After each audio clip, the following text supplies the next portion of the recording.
In this video, we talk about the first 2027 COLA estimates. They're now out, and we're going to cover off what they say. Coming up next on Holy Schmidt. Holy Schmidt!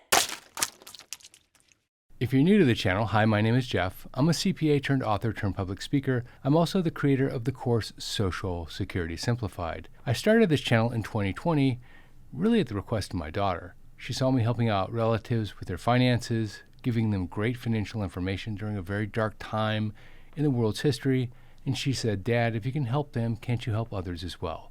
And with that, the channel was born. Today we have over 70 million views, over 430,000 subscribers, over 5 million hours of watch time, and we would love it if you join our YouTube family. Simply click subscribe and turn on notifications, and you'll get alerted the next time we post a video.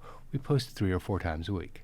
If you're collecting Social Security, or you're close to collecting Social Security, there's one number that affects your financial outcome more than any other number. That's the COLA announcement, the cost of living adjustment announcement. And that announcement comes out in October of every year. But the problem for some people is that once a year just isn't good enough. They don't have time to react to the number, to plan for the number. And so they look for clues along the way. And there are a number of organizations that publish their estimate at mid-year. Mid-year is April 2026 in this case, but April of every year. One group is called the Senior Citizens League, and they publish their estimates monthly. And it wouldn't surprise you that the closer we get to October, the more accurate their estimate becomes. And they use a combination of the Consumer Price Index, interest rates, and the unemployment rate to determine what they think the number is going to be, the cost of living adjustment number is going to be. And their April number was just released. And I'm going to tell you what that means for your check, what you can count on and what you can't count on when we're 6 months out. All right, let's jump into it. First, it's important to note that the cost of living adjustment doesn't come out until October, dividing that number by the average of the 3 July, August, and September of the prior year. But we do know that July, August, and September haven't happened yet. So an estimate is just that. It's an estimate. To understand where we're going, we need to understand where we've been. And so we need to look at the cost of living adjustment for the last 5 years. In January of 2022, the COLA adjustment was 5.9%. That means inflation in 2021 was running approximately 5.9%. In January of 2023, the COLA adjustment was 8.7%, the highest COLA since 1981. January 2024, 3.2%, January 2025, 2.5%, and January 2026, the adjustment that's on your check right now, 2.8%. That peak in 2023, by the way, was a direct result of the surge in inflation coming out of the pandemic. Prices for food, energy, and housing spiked hard, and the COLA number adjusted accordingly. But since then, things have cooled off, and you saw basically from that point forward, the cost of living adjustment has come down or stayed largely flat. The 2.8% COLA adjustment for 2026 was a bit of an uptake from 2025. It was 2.5% in 2025, but the estimates for 2027 are again 2.8%. Before we talk about what 2.8% means for you, it's important for you to understand how COLA is actually determined. It's not the General Consumer Price Index number. It's the Consumer Price Index for urban wage earners and clerical workers, CPI-W.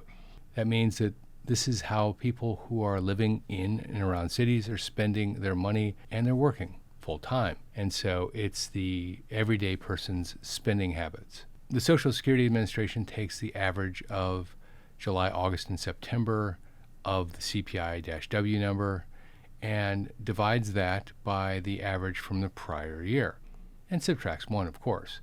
And that change is the cost of living adjustment for the next year. That's the entire formula. One index, 3 months of data announced every October. But the biggest problem of all of this is that CPI-W doesn't represent what the retiree population spends on, largely speaking anyway. As I said earlier, it represents what the working population spends on. Things like transportation, clothing, how you eat out, when you eat out. I'll come back to this in a moment because this point matters a lot. So where does the 2027 COLA stand at this very moment? Well, according to the Senior Citizens League, 2.8%, the same as the 2026 number. For context, the Congressional Budget Office has their estimate at 3.1%. And so now you have a range to think about, 2.8% to 3.1%. Neither one might be right because we're still 6 months out, but they both seem to have a very tight range between the two of them. But it's really important for you to understand what this is. It's an early estimate. Last year's TSCL estimate was 2.3%, and we ended up at 2.8%. And it's not because their estimates were wrong, because at the time they would have been pretty accurate. It's because a lot can happen between April and September. And in fact, a lot did happen last year between April and September. And now the inflation picture is hard to determine. In March of 2026, inflation was running at 3.3%. But in January and February, it was 2.4%. The recent conflict in the Middle East has pushed gas prices above $4 a gallon. If that persists, 2.8% might be way too low. Conversely, if it's dealt with and everything returns to normal, then 2.8% might be too high. One thing you can be pretty confident on, though, is because of all of the volatility that is in the world right now, that number is going to bounce around between now and October. Gang, Medicare can be confusing. It can be overwhelming. Just ask anybody who's 65 or older, and they will tell you that this is true. They'll spend hours of time researching the perfect Medicare plan, and then they'll commit only to find that they picked the wrong plan, costing them hundreds or even thousands of dollars per year. Now, on this channel, we have 3 affiliate relationships.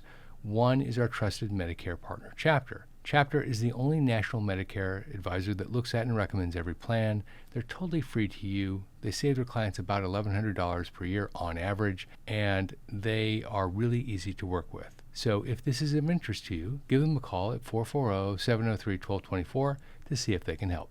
Now let's talk actual dollars. The average Social Security payment in 2026 is $2,024. If you raise that 2.8%, it goes up to $2,081. That's an increase of $57 per month or $684 per year. That seems sensible enough, on paper anyway, but here's the problem. Medicare Part B comes directly out of your Social Security check, and Medicare hasn't been running at the same rate as the cost of living adjustment. Historically, it usually doesn't. Usually it's higher. When you account for the Medicare premium increase, which arrives right alongside the Social Security increase and comes right out of your Social Security check, the actual increase is smaller, sometimes significantly smaller. Sometimes it's zero, in some years anyway. So when you hear about 2.8%, understand it's not 2.8%. It's only 2.8% if medical inflation is running 2.8%. But historically, it hasn't been running 2.8%. This brings me to a deeper problem. And it's not a 1-year problem, it's a 15-year problem. The Senior Citizens League estimates that since 2010, Social Security has lost 20% of its buying power. And the reason is because CPI-W is not a good representation of how retirees spend their money. And retirees spend their money differently. They spend more money on healthcare and more money on housing proportionally than the typical urban wage earner. Both of these categories have been rising faster than average for years. And that's one of the reasons why Medicare Part B premiums are increasing faster than the cost of living adjustment. And by the way, there's another index, and it represents the buying habits of folks 62 years and older. It's called the CPI-E, and that represents the additional spend on healthcare and on housing. Over the past 25 years, according to the TSCL, CPI-E has come in higher than CPI-W 69% of the time. On average, 0.1% per year, but those 0.1% stack upon each other. The TSCL estimates that someone who retired in 1999 has already lost $5,000 on average of Social Security simply because the measure was CPI-W, not CPI-E. Think about it this way. If you spend a large portion of your income on healthcare, and a lot of retirees do, and healthcare is running at about 5 to 6% inflation per year, which it is, historically anyway, that means that compared to 2.8%, you're losing out year over year. And by the way, Congress has talked about switching to CPI-E for years, but as of now, we're using CPI-W. This isn't a statement about any particular political party because it has spanned both political parties, but it is a realization that if you have the wrong benchmark, you're not going to get what you actually deserve. Since you individually can't change the benchmark for your own Social Security, let's talk about what you can do to get the most from your Social Security, no matter what the environment, no matter what the increase is. If you haven't started taking Social Security yet, delaying Social Security might make sense. Every year you delay between ages 62 and 70, the payment increases somewhere between 5 and 8% of the full retirement age benefit, the benefit you get in most cases now at age 67. A 2.8% raise on a $1,500 base is $42 a month. A 2.8% raise on a $2,200 base is $62 a month. You don't change the percentage, but you change the base that it gets applied to permanently. That difference compounds every single year for the rest of your life. Someone who delays claiming won't just get a bigger check, but their cost of living adjustment will be bigger as well. And that is one of the most underappreciated aspects of delaying Social Security, and it has nothing to do with the break-even calculation. Second, build income sources that Social Security supplements, not that Social Security carries. The viewers on this channel who are best protected by COLA erosion are the ones that realize that Social Security is one leg of a 3 or 4-legged stool. When Social Security is everything, a flat COLA and rising Medicare premiums create a real squeeze over time. When Social Security is one of several income sources, that same flat COLA is manageable. And third, if you want to track the COLA adjustment yourself, and you can quite easily, understand that the Bureau of Labor Statistics publishes a monthly CPI-W number. If you want to do this, go to bls.gov and look up the CPI- number for July, August, and September, and that will give you the actual numerator in the calculation and compare that to July, August, and September of last year. If you want to estimate it, take the most recent 3 months and divide that into July, August, and September of last year. Gang, here's the important part.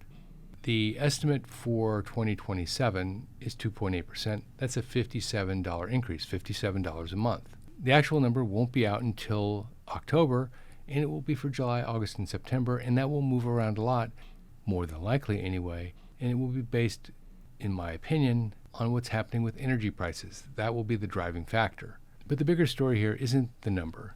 It's the gap, because using a benchmark that doesn't represent how retirees spend, CPI-W, only partially captures the price increases that most retirees are facing. That gap is something that every retiree needs to understand, and also how to calculate your own cost of living adjustments so that you know the components.